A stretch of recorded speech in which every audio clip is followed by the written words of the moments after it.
just feel like they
This is the Election Bureau. Hello, good afternoon, and welcome to the Citi Prime News. The news is live from our studio at Adabraka in Accra. My name is Zoe Abube-Eduardo. Coming up, Minister for Lands and Natural Resources John Jinapor defends government's commitment to tackling illegal mining whilst dispelling claims the government is reacting to the impending strike of organized labour. The impression should never be created that we are just waking up to take action on this matter.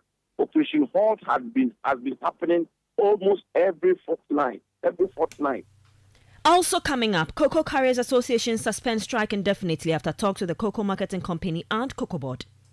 We negotiated with our directors and Cocoa Board, and we come to the conclusion that we have to continue working while they sit down and reconsider our increment. Still to come, proponents of the Human Sexual Rights and Family Values Bill to present petition to the Attorney General and Chief Justice as they protest the delay in finalizing the anti-gay bill. In 24 hours, the Chief Justice gave judgment for the Attorney General and for government. She must do same for the people of Ghana. We demand same. It is our taxes that pay her salary. And later, Electoral Commission refutes NDC claims of promising to provide provisional voters register within a week. This bulletin is also live across our partner stations. In the Upper West region, we are on Tupani Radio 88.5 in Adoli Jirapa, 96.1 FM in Jirapa. Upper East region, Recast 92.1 FM in Bongo Namu.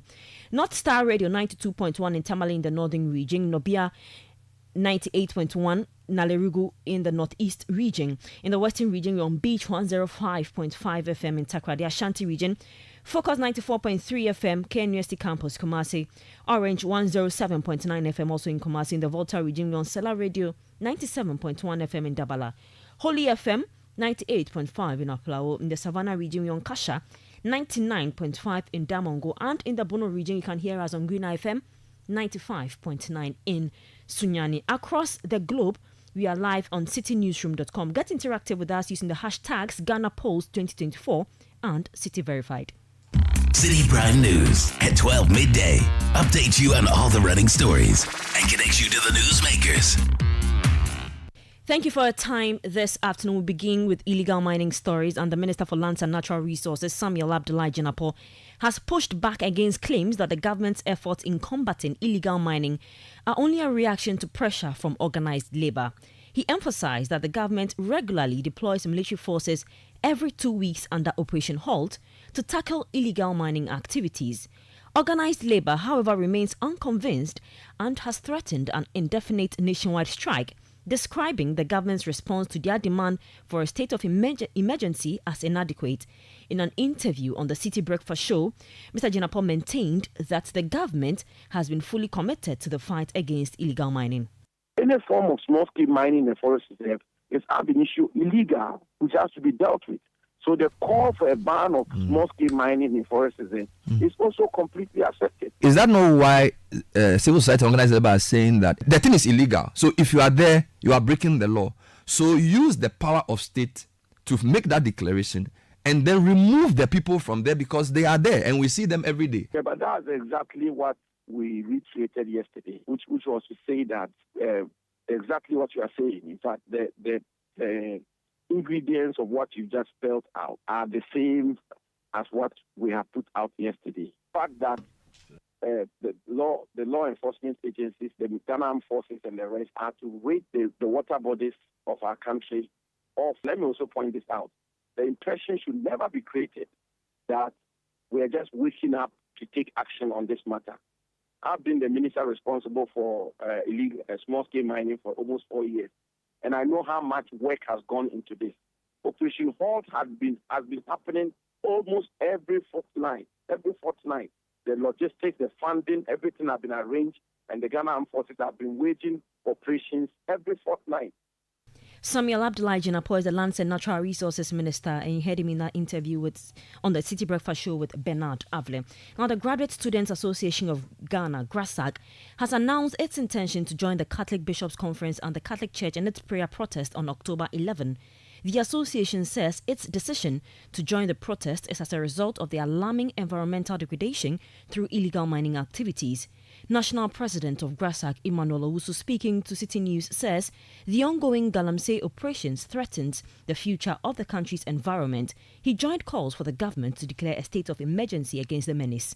Our National Executive Committee have been very concerned about the Galamsey issues, more particularly when we have over 100,000 of our members across the country who consume water on our various campuses. And of course, it has become a concern to us for us to add our voices to it. And we thought it wise that, of course, there's an action already going on.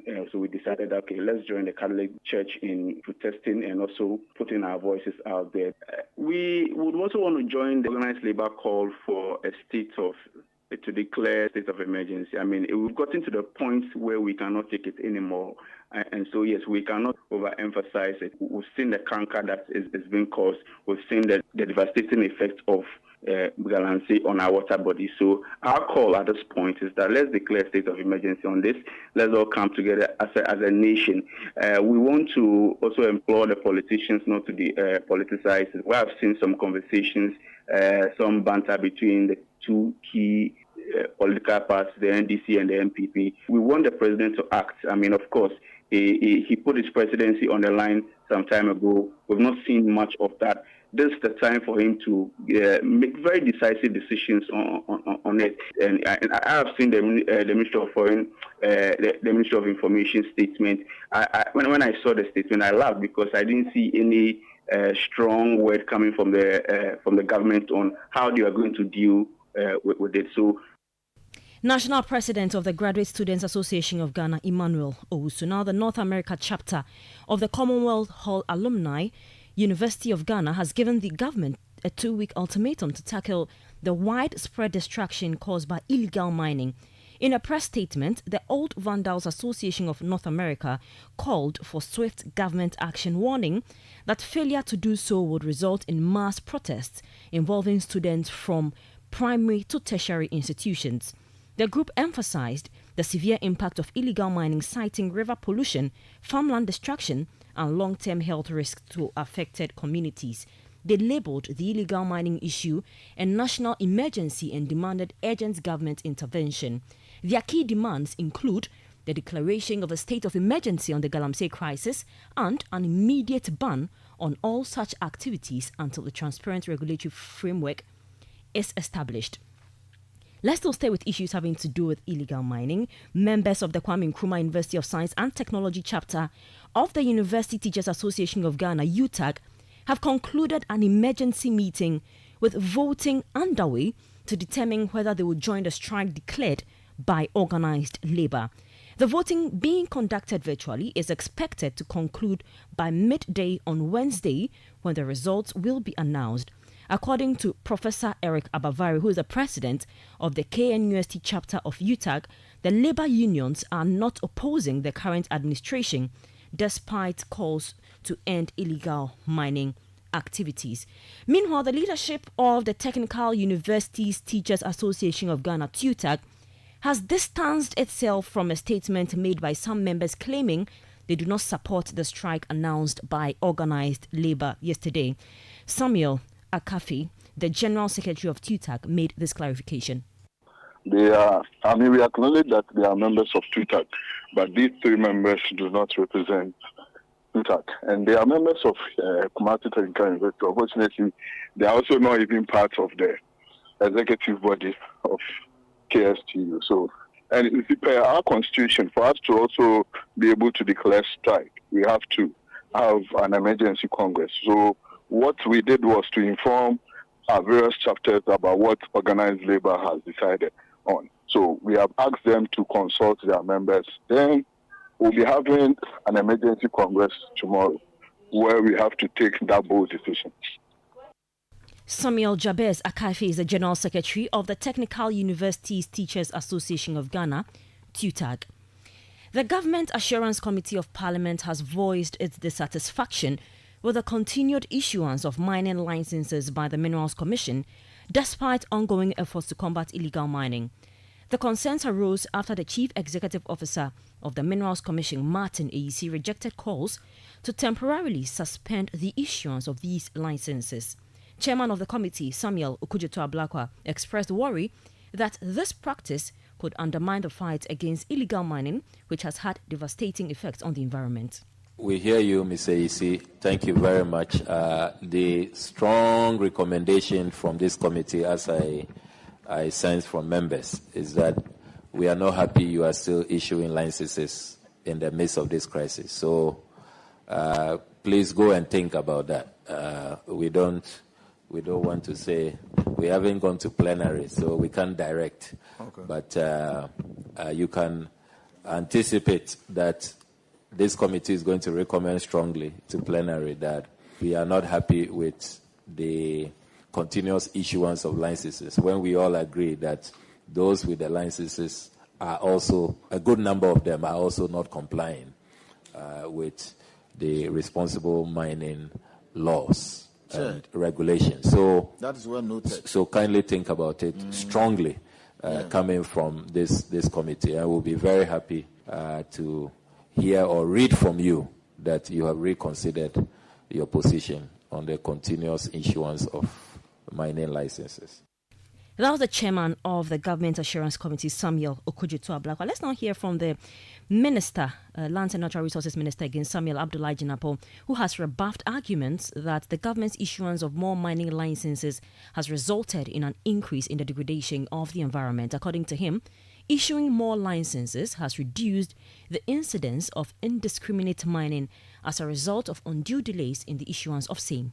To approve one small-scale mining application, the minister has to sign 6 signatures. So if I have to approve 10, it means I have to sign 60 signatures. So getting that work done in itself is cumbersome.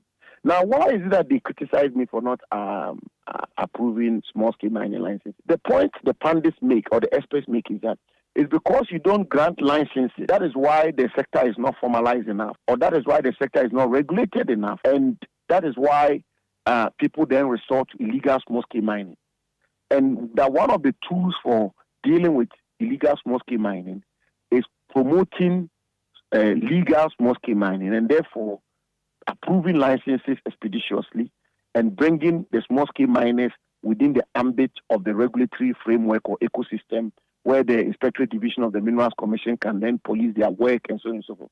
Of course, I also recognize that people within having licenses perpetuate illegalities, which is that they have the license, but what they are doing in substance or on the ground is illegal small-scale mining. So the suggestion that even one regime has given more licenses then suggests that that regime is promoting illegal small-scale mining. That in itself was so heightened and the small-scale miners association actually threatened a demonstration against me. Samuel Abdullahi Jinapor is Lands and Natural Resources Minister. Away from issues having to do with Galamsey now, and the leadership of the Cocoa Carriers Association has called off its indefinite sit-down strike, which commenced yesterday, following a critical meeting with the management of the Cocoa Marketing Company and a representative from Cocoa Board. In an interview with Citi News, the national chairman of the Cocoa Carriers Association, Raymond Atanga Abobiga, said that management requested workers to resume work with a promise to address their concerns regarding conditions of service within a week. Mr. Abobiga added that workers at the cocoa marketing company depots in Tema, Takrade and Kumasi have returned to their duties, hopeful that their issues will be resolved within the agreed period. Yesterday, we embarked on a sit-down strike. We negotiated with our directors and cocoa board, and we come to the conclusion that we have to continue working while they sit down and reconsider our increment. So we decided to work today and also expect something good from them. But then when we reported at the work today, the information came that I was not supposed to work. But my colleagues in Kumasi persisted that if I'm not working, they are not also working. So a call came from the top management and they said I should work. So right now, Tema is working, Takwari is working, and Kumasi, we are also working. That is the current situation of the strike now. Respect the opinion that they want to sit down and attend or respond back to us in 1 week time. And that is because we also feel the need to offload the cocoa that is in the trucks for the sake of the country. That was the national chairman of the Cocoa Carriers Association, Raymond Atanga Abobiga. Still on issues having to do with strike, jurors in Accra have ended their strike after receiving partial payment of their allowances from the Judicial Service. The jurors had been on strike since May, protesting the delay in settling 10 months of unpaid arrears.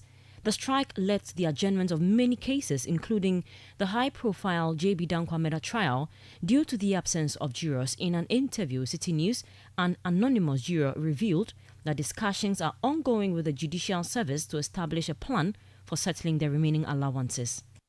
The strike has been called off halfway the legal vacation. When we went on legal vacation, they called us that our money issue has been resolved. So we went and then we also found out that yes, they made some payments. Though it is not all, they made more than half. So we've called off the strike. And as I speak to you now, we've resumed work, and now we are in court now.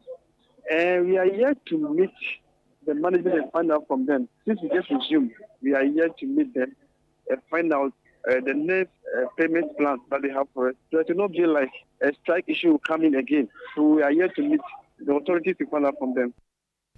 That was a juror who spoke on condition of anonymity. You're still listening to the Citi Prime News. My name is Zoe Abube-Eduardo. Still to come, proponents of the Human Sexual Rights and Family Values Bill to present petition to the Attorney General and Chief Justice as they protest the delay in finalizing the anti-gay bill. Stay with us. We'll be right back. Citi Prime News at 12 midday. Update you on all the running stories and connect you to the newsmakers. Channel 1 TV is live on DSTV, GoTV, and HD+. On DSTV, find us on Channel 363. On GoTV, we're on Channel 117. And on HD+, get us on Channel 108. On a digital TV, run a new search. But take note that without an antenna, you cannot access Channel 1 TV. Channel 1 TV can be accessed on any free-to-air digital box, like the DSTV and HD+ boxes. Channel 1 TV, telling your story, empowering change. Citi Prime News at 12 midday. Update you on all the running stories and connect you to the newsmakers. You all come back. Now, the Electoral Commission has refuted claims that it committed to releasing a revised version of the 2024 voter register within a week following the Inter-Party Advisory Committee IPAC meeting held on Tuesday, October 1. In a statement issued today, signed by Deputy Chairperson in charge of Operations Samuel Titi, the EC dismissed assertions made by the National Democratic Congress, which suggested that the electoral body had promised to make the updated register available after meeting with all political parties participating in the December 7 elections. Following last Tuesday's IPAC meeting, the NDC had announced that the Functional Executive Committee of the NDC had deliberated and decided to accept the EC's promise to release the corrected or updated version of the 2024 Provisional Voters Register for scrutiny within 1 week. However, the EC clarified that its chairperson, Jean Mensah, had stated the revised Provisional Voters Register will be provided to the political parties and uploaded online within 2 weeks or earlier. Let's hear from the Electoral Commission chairperson, Jean Mensah, who made these comments at the IPAC meeting held on Tuesday, October 1. We'll bring you that voice in our subsequent bulletins. Now, proponents of the Sexual Rights and Family Values Bill, popularly known as the Anti-Gay Bill, are staging a demonstration to express their frustration over delays in the bill's final approval. The protest is aimed at urging the president to promptly sign the bill into law, as it has been pending since Parliament passed it on February 28. The delays have been further complicated by a Supreme Court ruling on July 17, which postponed judgments on anti-gay cases until all related matters are resolved. We'll hear from the lead advocate for the bill, Sam George, pretty shortly. But before then, let's go over the phone lines and speak to my colleague Samuel Akom, who is part of this protest. Good afternoon, Samuel. Thank you for joining us. Now, can you confirm to us if the petition has been presented to the Attorney General and the Chief Justice yet? Thank you. And so we are currently at the TUC, and the demonstration began at the Obras Port at Nkoma Interchange. That is where it all began. And this particular protest is organized by the proponents of the anti-gay bill, which was passed on the floor of Parliament on the 28th of February, where subsequently on the 17th of July, a court injunction was placed on the whole protest, preventing the president from signing the bill. And so they are demonstrating and simply to express their displeasure to the president for the delay in signing that particular bill. And so after the march began from the Obras Port, they marched all the way to Adabraka, and we are currently at TUC, where they are heading towards the Attorney General's office to present a petition to the office. From there, then they will head to the Supreme Court to also present a separate petition to the Chief Justice. All right, Samuel. Now, we know that the Judicial Service made a comment or had a press conference to that effect, that the cases were being delayed because they had not been filed. Have you spoken to the lead advocate for this particular one, Sam George, and has he been responding to same? Right. So in an interview with a lead proponent of the bill, Honorable Sam George, he mentioned that it is just a reaction from the judiciary because they have seen the numbers of people supporting this particular bill. And so the judiciary is just sort of organizing press conferences, and I quote in his words, they are becoming more than the media organizing press conference on the issue, where while the substantive issue of sitting on the case lies somewhere. So in an interview with Sam George, he indicated that the judiciary is simply reacting, looking at the fact that they have gotten the massive support, and they are saying that if after today the petitions are presented to the various offices and nothing happens, demonstrations will keep on happening until the bill is assented to. Give us an idea of the persons who are protesting or part of this demonstration. Right. So I have seen Honorable Sam George as part of the demonstration. I have seen the Member of Parliament for Ladade Kotoko, Honorable Rita, also part of the demonstration. And I have seen the chief priest of the La Traditional Council also part of the demonstration. And I have also seen a leader, the president for the Advocate for Christ. They are also lead organizers of this particular demonstration. And I've seen Honorable Suyini also in this particular demonstration. All right, thank you so much. Please keep an eye. We'll come to you in our subsequent bulletins for an update on this particular protest. Let's now hear from lead advocate for the anti-LGBTQ plus bill, Sam George. In 24 hours, the Chief Justice gave judgment for the Attorney General and for government. She must do same for the people of Ghana. We demand same. It is our taxes that pay her salary. She either pays heed to what we are saying, or the power of the people would make it uncomfortable for her to continue to be a cog in the wheel of the delivery of justice. Because justice delayed is justice denied. We are heading to the Supreme Court and we will get justice today. Thank you very much for coming. Samuel Nate George is the lead advocate for the anti-LGBTQ plus bill. President Akufo-Addo is set to commission several district hospitals under the Anjeda 111 project in the coming weeks. The initiative aims to enhance healthcare services for residents in their respective communities. Presidential Advisor on Health, Dr. Anthony Nsiah-Asare, stated in an interview with Citi News that the government is currently touring various project sites across the regions to ensure the timely completion of the hospitals, paving way for the president's commissioning soon. We are going around to see how many of them can be completed before the end of the year. And we started in Ashanti region, we've been to Western, Eastern, Central region, and we are moving on. When we finish, we will tell you exactly when His Excellency the President will start commissioning some of them. Some of them are about 90% completion. They are completing this, and definitely the President will commission some before he leaves office, and the rest continue. So His Excellency, the Vice President will come and continue and also commission some in the first quarter, second quarter, and then NDC doesn't give us what they want to do. They also know that in 2020 they put it in their manifesto that they will build district hospitals for district hospitals. Didn't they do any research to find out how many districts in the country don't have district hospitals? It wasn't 5 or 10. We did a very thorough research and found out that 88 of them didn't have district hospitals. And we have started it. What we are doing calls for bold decisions. So all what we are going to do for this election is people who are bold and have very good initiatives, and then take up the initiatives and do it and have vision. That's what Ghanaians are going to choose between. Presidential Advisor on Health, Dr. Anthony Nsiah-Asare.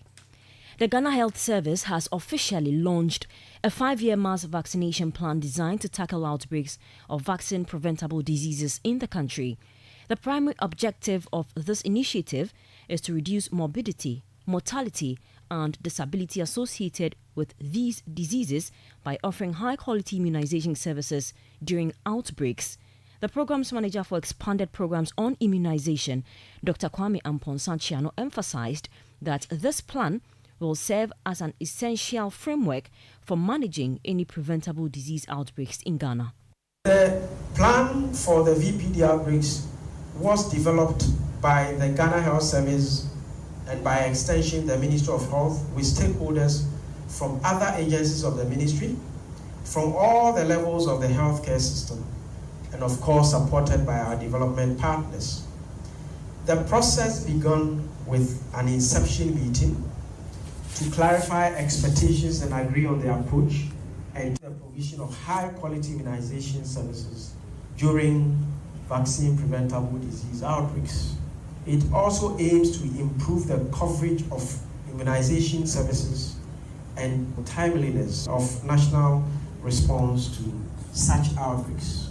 The content was developed using lessons learned from previous mass vaccination campaigns in response to vaccine-preventable diseases, and in particular, the experience from the COVID response. The plan is anchored on the principles of equity, integration, inclusivity, sustainability, accountability, and community engagement and community ownership. Programs Manager for Expanded Programs on Immunization, Dr. Kwame Amponsah-Achiano. The Media Coalition Against Illegal Mining has criticized the government's response to the demands of organized labor in the fight against illegal mining. This criticism follows a meeting convened by the president with organized labor, which had threatened to strike if specific conditions were not met. After the meeting, the government issued a statement committing to several actions, including the revocation of the environmental protection That is Mining in Forest Reserve 2023 LI 2462. However, Organized Labour has announced its decision to proceed with the strike. Here is Ken Ashigbe, the convener for the Media Coalition Against Illegal Mining. The mixed thing in that statement is a will or a would. So that even when you talk about the issue of the revocation of the line of the LI 2462, currently the standing orders of Parliament allows for Parliament to be able to sit virtual. So what prevents the President from activating that? You also have the situation where when they had to come and pass some tax exemption, they were able to recall Parliament. So if you are in such a crisis of genocidal proportion, what prevents us from attaching the same seriousness to it? And if you look at all the other things that have been said, these are the things that we're doing that has brought our stability to 14,000 NTUs. So if we keep on doing the same thing and expecting to get any results, then we are described as some type of people. So there is really nothing concrete that is in the statement that we're talking about. Ken Ashigbe is the convener for the Media Coalition Against Illegal Mining. And before we take leave of you, the vice presidential candidate of the New Patriotic Party, Dr. Matthew Opoku Prempeh, has emphasized that the next NPP government will not impose a ban on small-scale mining. Instead, he pledged to empower small-scale miners to engage in responsible mining practices and expand their operations. Speaking to community members and party supporters at a campaign event in the Mansue Dubia constituency in the Ashanti region, he underscored the importance of differentiating between responsible, regulated mining and illegal mining activities.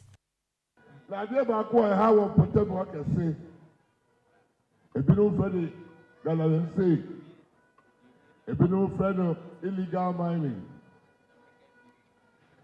A boss I ever say, or my money are sorry to say, Dr. Mahmoud will be out buying. Or the Shayaba, you never to a good year was a good year, Nanano, a soft for Chroma, you bet two. Never, you bet to the Quampasso. A government led by Dr. Baumia will promote mining. We cannot stop mining, but we will do so responsibly. We would not mine to destroy our water bodies and forests. We will make equipment that ensures responsible mining available to Ghanaians. That was the vice presidential candidate of the New Patriotic Party, Dr. Matthew Opoku Prempeh. That'll be all for today's edition of the Citi Prime News, which came to you live from our studio at number 11 Dr. Martin Loop in Adabraka, Accra. For more news, visit citynewsroom.com. You can also use the hashtags GhanaPolls2024 and Citi Verified for more election-related stories. My name is Zoe Abube Eduardo. Keep listening to the Election Bureau. Have a good afternoon.